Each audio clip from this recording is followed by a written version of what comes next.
Auzubillahiminash-shaytanir-rajim. Bismillahir-rahmanir-rahim. Grade 8, welcome to physics class. In this lecture, you are going to learn about the scalar and vector quantities, distance and displacement. First of all, I will tell you what are the scalar and vector quantity. Physical quantities को उनकी nature के लिहाज से हम दो बुनियादी ब्रांचों में तकसीम कर सकते हैं। उनमें से जो दो बुनियादी, जिस तरह हमने पहले पढ़ा था, फिजिकल क्वांटिटी की दो बुनियादी टाइप्स हैं, बेस फिजिकल क्वांटिटी और ड्राइव। ठीक है, वो तो उनकी मैन्युफैक्चरिंग के उनको अखज़ कहाँ से किया गया उसके हिसाब से। ठीक है, यहाँ पे उनकी नेचर के हिसाब से, with respect to their nature के हिसाब से आपके पास फिजिकल क्वांटिटी की कितनी टाइप्स हैं। There are two types of physical quantities on the basis of nature. One is scalar quantity, other is the vector quantities. ठीक है, दो किस्म की क्वांटिटीज हैं, एक को हम बोलते हैं स्केलर क्वांटिटी और दूसरे को बोलते हैं vector quantities. What are scalar quantities?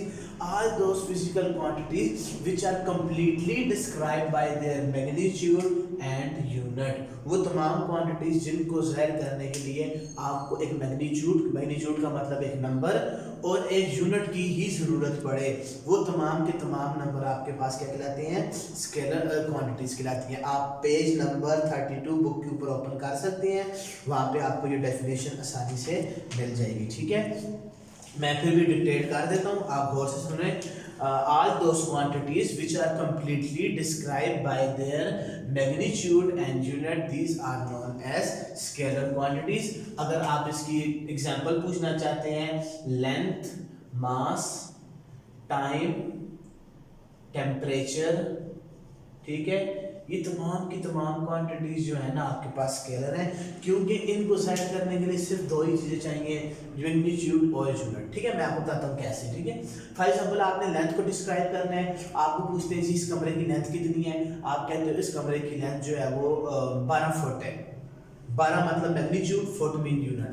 आप कहते हैं जी इसकी लेंथ 18 मीटर है, 18 मीटर, तो आपने इसकी लेंथ को कम्प्लीटली बता दिया है कि ये 18 मीटर है, यानी कि 18 इसका मैग्नीट्यूड है और यूनिट इसका मीटर है। ठीक है, इसी तरह कोई आपसे वजन पूछे, ठीक है, आप पूछे इस थैले का कितना वजन है, आप कहते हैं 12 किलो, तो 12 मैग्नीट्यूड, किलोग्राम इसकी यूनिट होगी। ठीक है, तो आपको मास को रिप्रेजेंट करने के लिए दो ही चीजें चाहिए, मैग्नीट्यूड और यूनिट। टाइम कहते हैं जी आपका यहाँ पे कितना टाइम हो गया, आप कहते हैं जी 2 मंथ, 2 महीने में से मैं यहाँ आया हुआ हूँ, तो 2 मैग्नीट्यूड, मंथ उसकी यूनिट। ठीक है, मुझे यहाँ मैं 12 साल का हूँ या मैं 20 साल का हूँ, तो 20 मैग्नीट्यूड, ईयर उसकी यूनिट हो जाएगी। ठीक है, टेम्परेचर फॉर एग्जांपल जी कहते हैं जी इसको आज का टेम्परेचर 32 डिग्री सेंटीग्रेड है, 32 degree centigrade, degree centigrade unit होगी और 32 उसका मैग्नीट्यूड। यानी कि इन तमाम क्वांटिटीज को ज़ाहिर करने के लिए आपको सिर्फ दो चीज़ें चाहिए,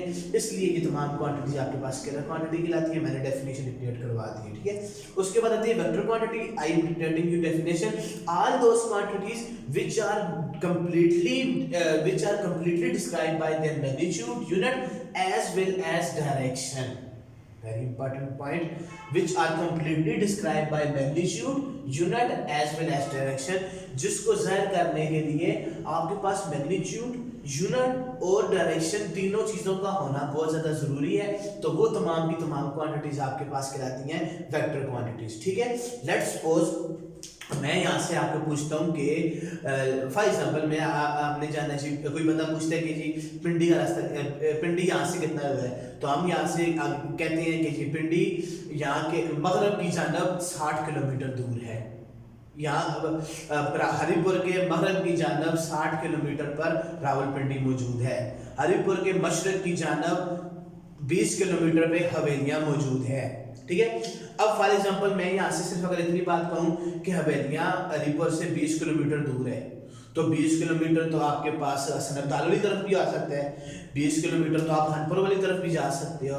इसका मतलब है कि मैंने पूरी बात नहीं की, मैंने उस क्वांटिटी को कंप्लीटली डिस्क्राइब नहीं किया जब तक मैं उसके साथ डायरेक्शन के बारे में नहीं बताऊंगा कि अगर आप यहाँ से फाकुल वाली तरफ उस तरफ 20 डायरेक्शन जाएं, यानी कि मशरक की जानब अगर आप 20 किलोमीटर जाते हैं तो आप हवेलियाँ पहुंच जाएंगे। ठीक है, अगर आप मगरब की जानब 10 किलोमीटर जाते हैं तो आप हसनताल पहुंच जाएंगे। ठीक है, तो डायरेक्शन का होना जिधर बहुत जरूरी है वो आपके पास कहलाता है वेक्टर क्वांटिटीज, ठीक है। इस तरह फॉर एग्जांपल फोर्स है, मैंने कहा जी 10 न्यूटन फोर्स दाईं जानब, सिर्फ 10 न्यूटन फोर्स बोलना किधर फॉर एग्जांपल मैंने आपको ये बात बोलता हूँ कि मैंने ये बुक उठानी है तो मुझे 2 न्यूटन फोर्स अपवर्ड लगानी पड़ेगी, तो सारी डायरेक्शन का बताना जरूरी हो गया ना।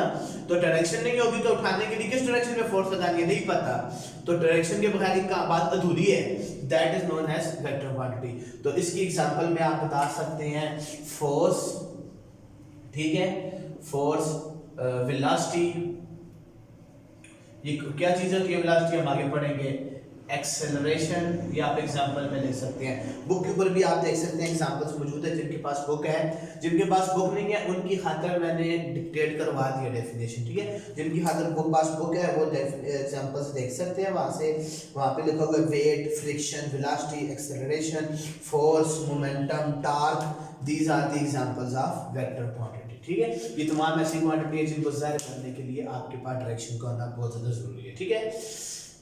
Now I am going for the distance. What is distance?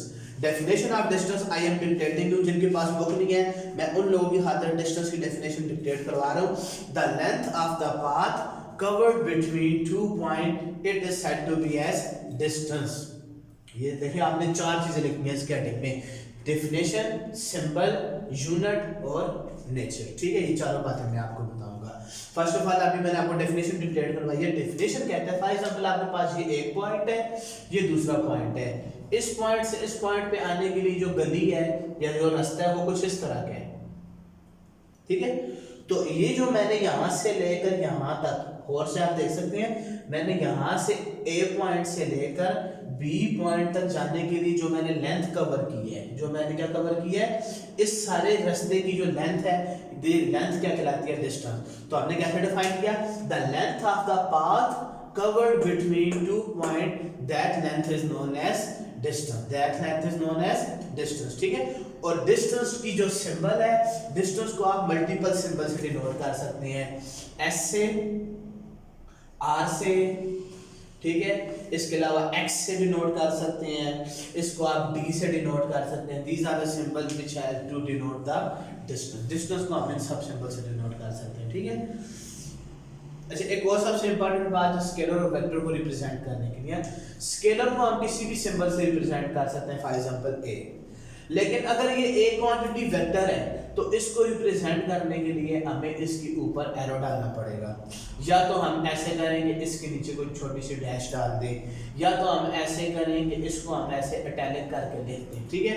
अगर हमने इन तीनों में से कोई भी काम किया उस सिंबल के साथ तो उसका मतलब ये है कि ये आपके पास स्केलर क्वांटिटी है, वेक्टर क्वांटिटी है, सॉरी। लेकिन ज़्यादातर इसके साथ एरो का इस्तेमाल किया जाता है, जो भी वेक्टर क्वांटिटी होती है उसके ऊपर एरो का इस्तेमाल किया जाता है, जिसकी मतलब ये होता है कि ये एक वेक्टर क्वांटिटी है और ये किसी डायरेक्शन को शो कर रही है, ठीक है। तो ये आपको मैंने सिंबल भी बता दिया। यूनिट, डिस्टेंस हमेशा मीटर की शक्ल, एसआई यूनिट, इसकी जो एसआई यूनिट है वो है मीटर, ठीक है। फॉर एग्जांपल यहाँ से वो फैमिली क्लासरूम कितना दूर है, ये 3 मीटर दूर है, 4 मीटर दूर है, 15 किलोमीटर दूर है, ठीक है। तो मीटर जो लफ्ज है साथ तो प्रीफिक्स लगे, लेकिन ओरिजिनल यूनिट तो क्योंकि डिस्टेंस एक लेंथ है और आपको पता है लेंथ की यूनिट मीटर है, so SI unit of distance is metre while the other unit is foot, yard and inches, centimetre. इस फॉर्म में भी हम जो है, जिस तरह लेंथ की डिफरेंट यूनिट है इस तरह डिस्टेंस की भी, लेकिन डिस्टेंस को मेजर करने के लिए जो एसआई यूनिट है वो मीटर इस्तेमाल करते हैं। आप यूनिट के हेडिंग दोगे और आप लिखोगे the SI unit of distance is metre.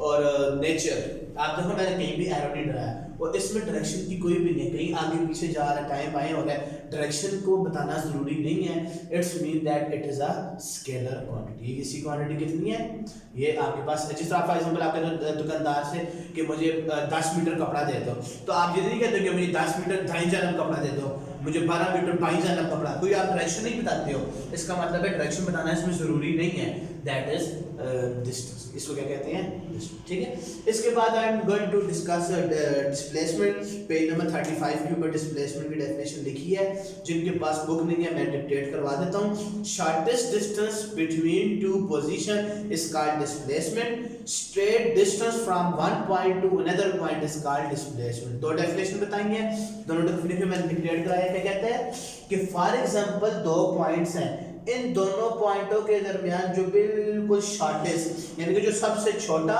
या दूसरे अल्फाज में कह सकते हैं जो सीधा रास्ता होगा, the straight path between two position और the shortest distance between two point, it is known as displacement. दो पॉइंटों के दरमियान पाए जाने वाला सबसे छोटा जो फासला, ये जो बिल्कुल स्ट्रेट पाथ होगा, that is known as displacement. अब आप देखो ये जो ए और बी पॉइंट है, मैं तो ऐसे भी आ सकता हूँ, मैं तो मूव करके ऐसे भी आ सकता हूँ, ये भी एक है, और मैं मूव करके ऐसे भी आ सकता हूँ, ये डिफरेंट डिस्टेंस है, लेकिन डिस्प्लेसमेंट एक है जो कि स्ट्रेट है और जो सबसे छोटा रास्ता है, ठीक है। तो दैट्स व्हाई इसको हमने ऐसे डिफाइन किया है। इसका सिंबल कैसे है, डिस्प्लेसमेंट के सिंबल भी वही है, खाली फर्क ये उसके ऊपर एरो है। फॉर एग्जांपल अगर आप डी से डिनोट करते हैं तो आप एरो डालेंगे, आर से डिनोट करते हैं तो एरो डालेंगे, एक्स से डिनोट करते हैं तो एरो डालेंगे। इसका मतलब है कि ये एक डिस्प्लेसमेंट है, और जैसे कि अब एरो है तो आप इसकी नेचर समझे, it is a vector quantity.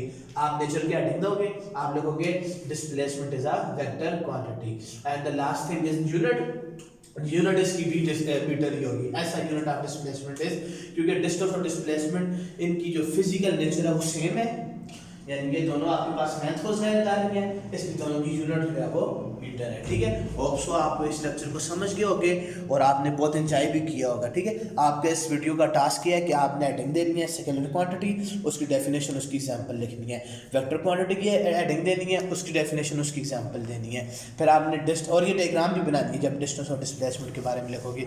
Distance की हेडिंग देनी है, उसमें 4 मजीद हेडिंग्स हैं जो सामने आपको बोर्ड में नजर आ रही हैं। इसी तरह आप डिस्प्लेसमेंट की हेडिंग दोगे, उसमें भी 4 मजीद हेडिंग्स हैं। Hope so you have enjoyed this lecture. Thank you very much. अल्लाह हाफिज़।